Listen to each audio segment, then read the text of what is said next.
Hey guys, you're watching One and Only. My name is AJ. My voice seems to be dying today, so hopefully this episode isn't going to take too much time, because I think I need to give it a little bit of rest. Like, sometimes it feels great, and then other times I'll be speaking and it just goes. Like, my voice just goes, and I've never really had that before. Maybe I just need to stop not talk as much during the day. I'm a bit of a chatterbox. Hey guys, you're watching One and Only. My name is AJ, and we are back on another episode of Let's Build a Theme Park. I mean, I say this every episode, but it's because I really do mean it. I think it's looking fantastic. Like, especially this way, there's so much to see. There's so much that your eye wants to look at.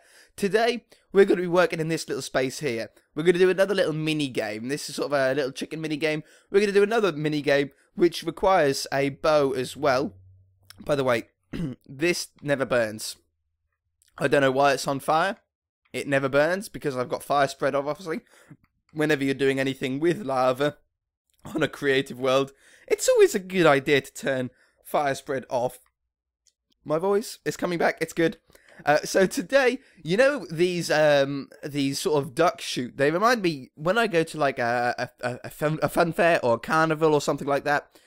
They have a duck thing that the ducks sort of go left and right, and you have to shoot them with a bow. Or you don't shoot them with a bow in real life.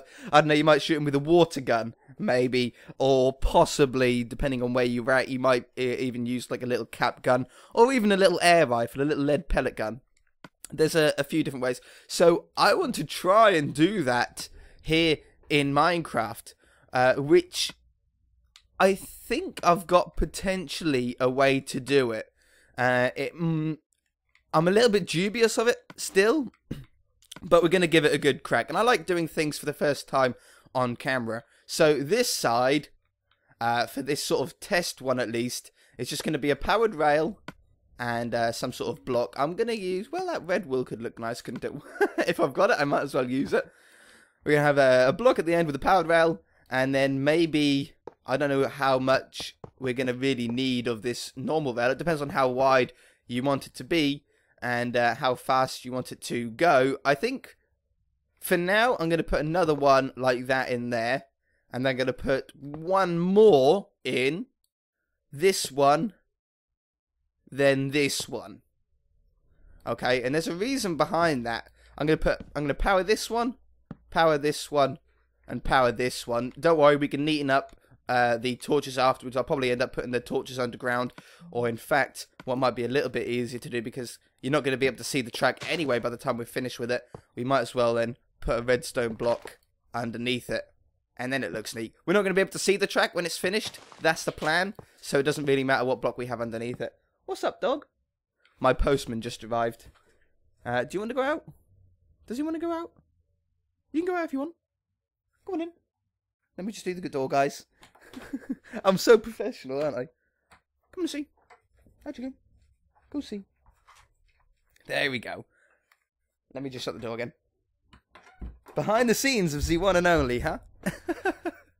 The postman just arrived, and obviously all dogs like to go and see who's there.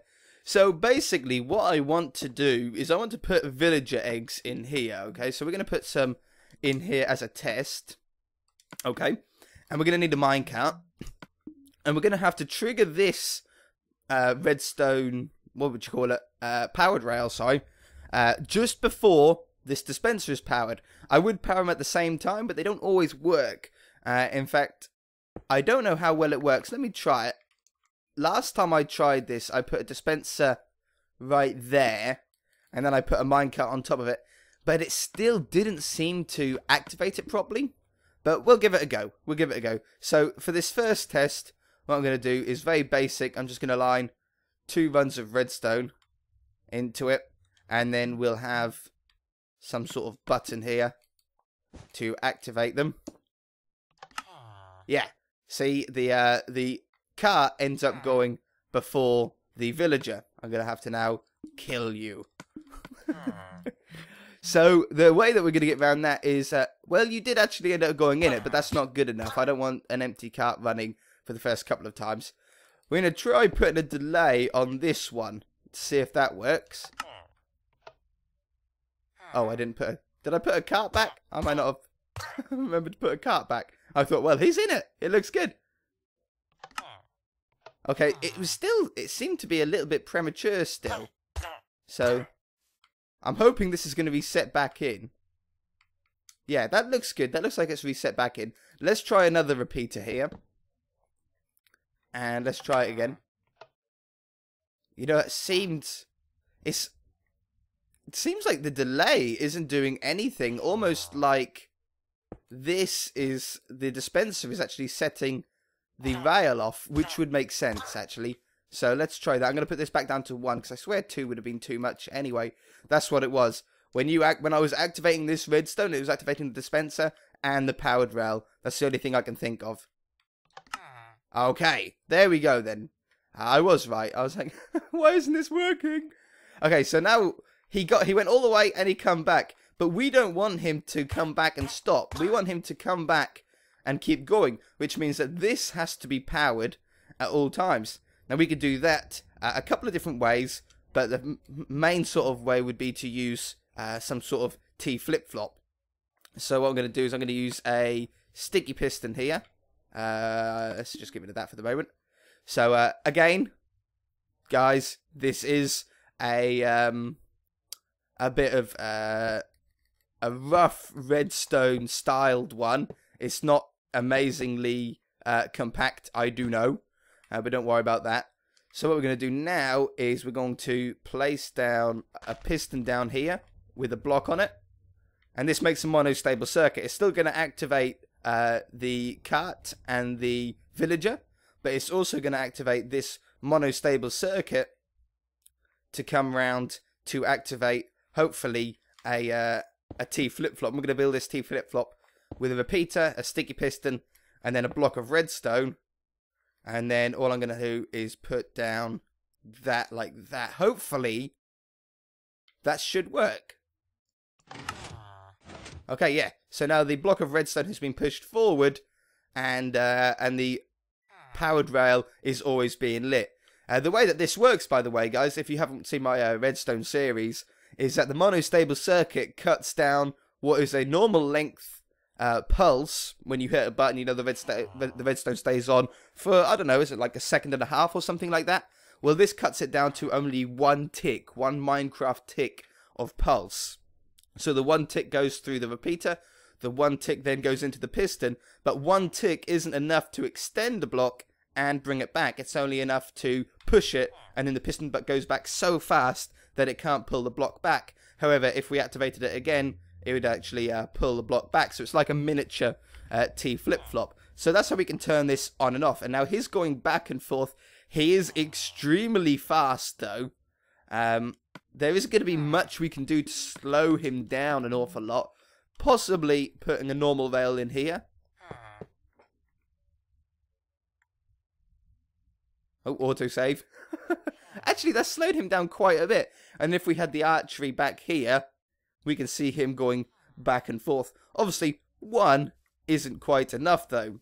And we'll run a button down to the start here to turn it on and off. And I'll figure out how exactly we want to do that. We'll probably, I don't know, we need to figure out a way to turn this on, but not to fire a villager when we then turn it back off again. So I'm going to have a think about that now. I'm going to take a 2-second break, get my thoughts together, and see what we can do next. Back and forth, back and forth. It helps with thinking, I think.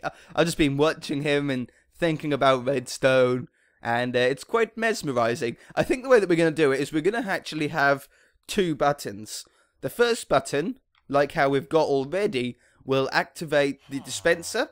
It'll activate the minecart, and it will turn on all of the powered rails.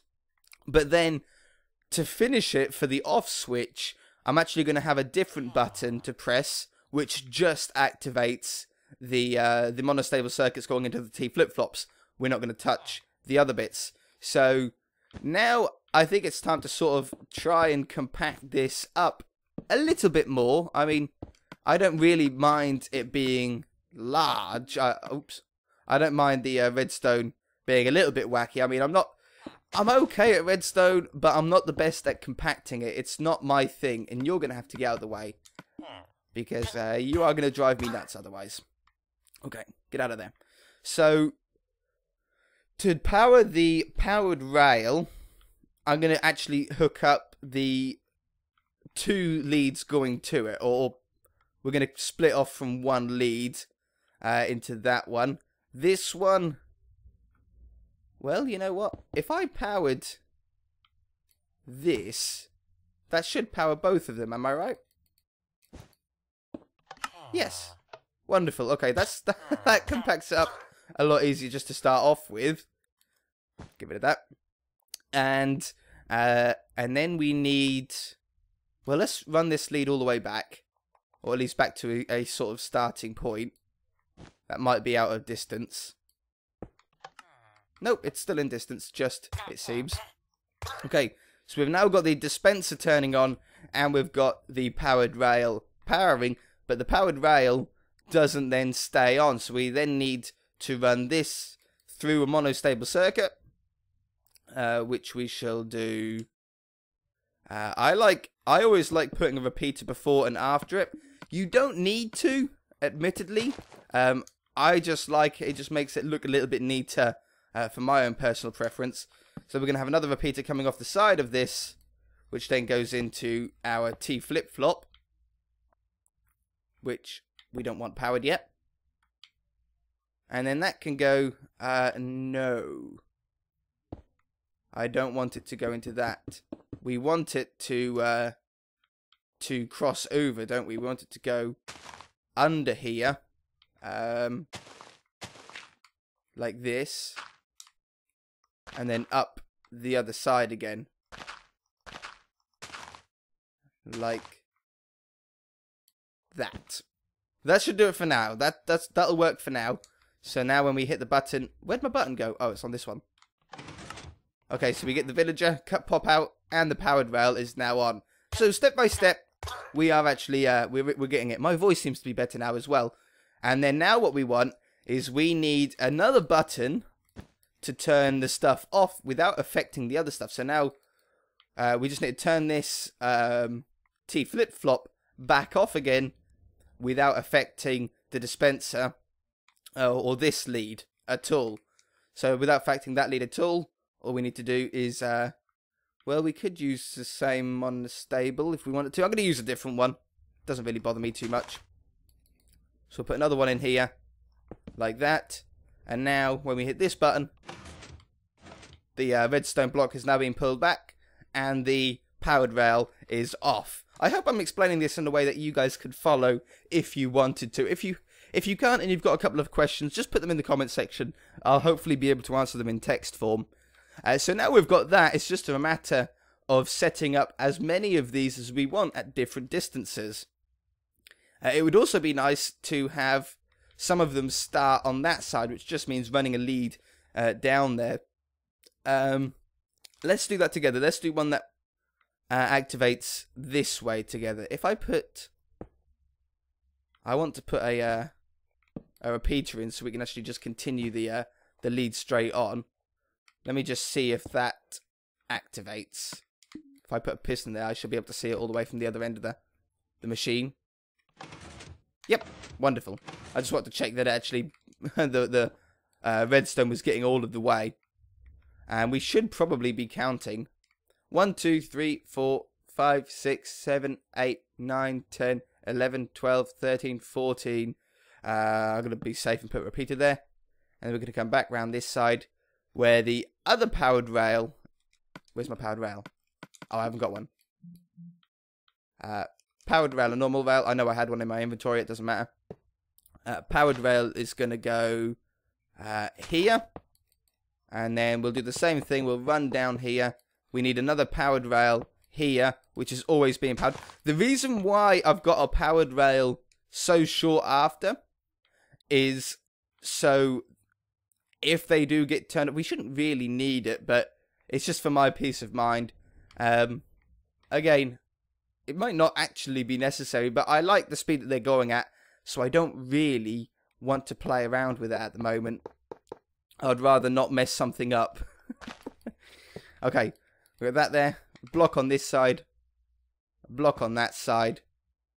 dispenser going into here. You guys know the drill by now. I'm sure you know what we're doing here.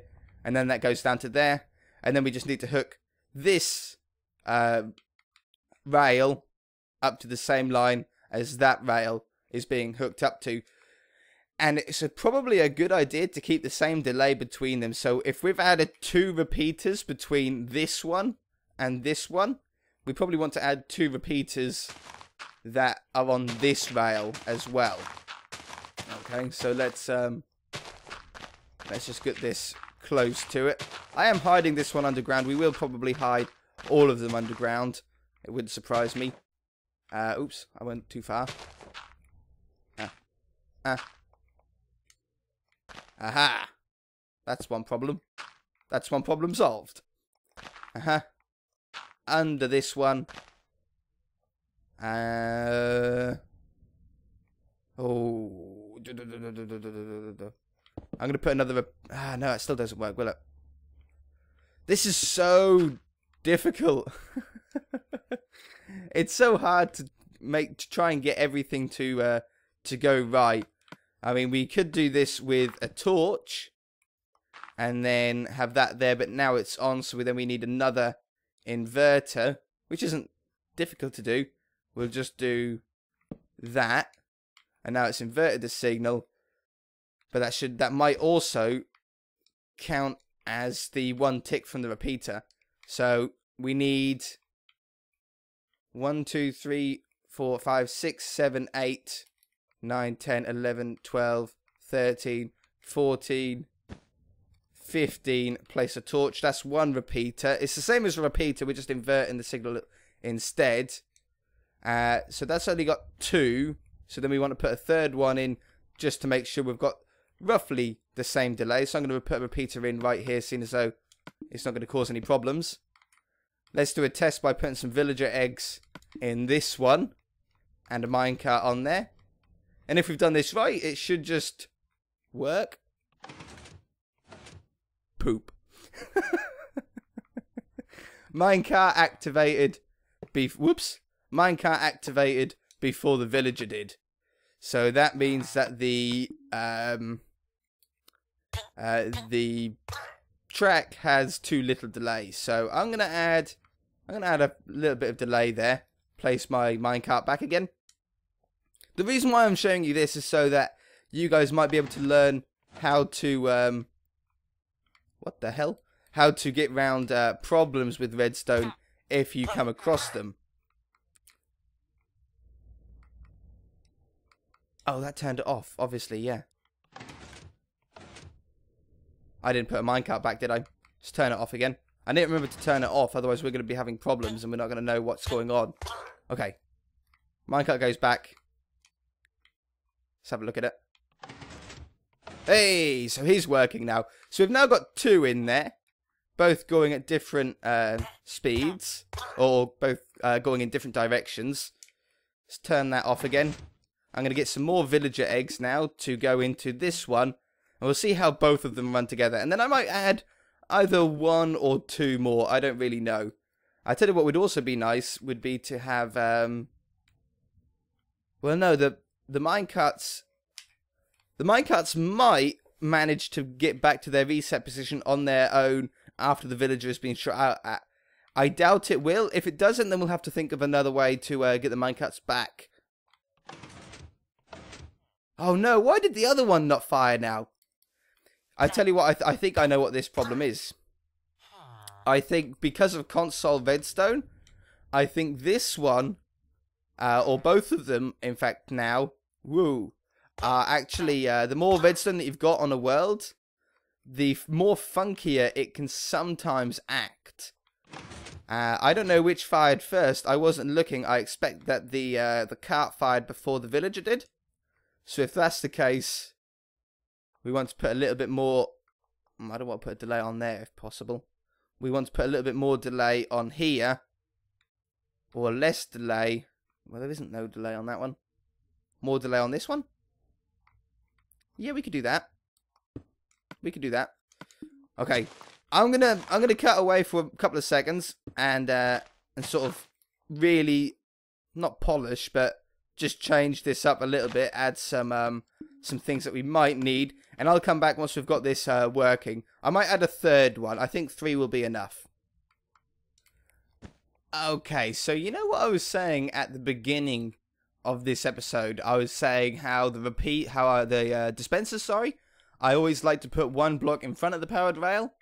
Well, it turns out that I was sort of right. That's how it seems to prefer, at least, to be done. I did get this one working fine the other way, but I don't know. Oops, I prefer them. It seems to be more reliable, let's say, if we have it the other way around. So let's get some fresh villager eggs here. I'm going to stick 16 in there. Whoops. We'll stick 16 in there. And we'll stick another 16 in there. And we've got a minecart on each one. We do. I'm hoping I know that these two should collect up. There's going to be a little bit of a delay before the minecart pushes into the villager, but I don't mind that one. This one's the only dodgy one left, that second one. In fact, that was so dodgy that it never actually fired a villager. But the stop now works completely, so whenever we hit the stop button, they always reset, all 3 of them set back in there. And the way that I done that is I made sure that there was enough powered rail to get a minecart back, even if the minecart is empty, because we all know... there we go. We all know that an empty minecart runs slower than if it's got something in it. If it's got anything in the minecart, it doesn't matter what it is, a chicken or a horse, it'll always run at the same speed. But when there's not something in the minecart, it runs a lot slower, which is why I've added a couple more powered rail here, so even if an empty minecart gets the villager shot out of, it will still make it back to its start zone. So this should work now. Yep, so we've got all 3 of them going. It's quite nice that they're going slightly at different times, apart from the autosave. And then, let's have a go. We haven't actually tried this yet, but once we shoot them, we should just have a minecart. This is more luck than judgment, isn't it? I did hit him once. I hit him on the first shot. Oh, I hit him again. Oh, I hit him again. I hit the minecart. So, that is now the second problem that we need to get over. I just want to see, how many arrows do these guys take? I've shot this front one I've shot that front one more times than that back one. How is he not dead? Wait a minute. Have we? They die if they're in a minecart. They die if you kill them with a sword. Are they invincible with a bow? Have we found a glitch? I can see him flashing red. I don't know if you can see that on YouTube or not. I've got this timing down perfectly now, but he's not. Oi. Well, that sort of ruined my... Maybe if we make a more powerful bow. Okay, maybe we'll make a more powerful bow. What about you? Yeah, if we make a more powerful bow, hopefully we won't have that problem. He died. Yeah, he died as well. Okay, so they can die with a bow. We turn that off again, and they all reset back to where they're meant to be. Perfect. Oh, I like it when it works. Okay, so that's great. And if we want more villagers, all we've got to do is put a hopper on top of these with a chest on top. However, next problem was that when we shot the minecart, it sort of ruined the game. So we need to stop ourselves from being able to shoot the minecart. And obviously the easiest way to do that is actually to put a row of blocks in front of each track. So one row goes there. One row goes right here. And then the last row goes right here. And now there's no way that we can glitchy arrow. There's no way that we can shoot the minecart. If I just play this again, all we see is villager heads going past. Why is that last one not going? Oh, I must have shot... Oh yeah, it's the one that I shot the minecart on, wasn't it? There we go, he's away again. That's the one that I shot the minecart on the last test. There's no possible way that we can now shoot the minecarts. You would have to be an epic shot, probably up in the air or something, to be able to get it to do it. So that's pretty safe. I think that's going to do it for this episode, for the redstone side of it. Maybe next episode we can come back and actually build the exterior to it and actually make it into a nice looking attraction. I'm thinking with wood. I know that might sound strange. I'm thinking with a little bit of wood, sort of like an open cabin style thing. I don't know, with like fences and stuff like that, spruce roof or something like that. We'll figure something out. But anyway, for this episode, it's going to leave it... I can't speak. For this episode, we're going to leave it there. If you guys enjoyed it, hit that like button. If you haven't already, please subscribe. I'm going to give my voice a rest, and we shall see you in the next episode. Bye!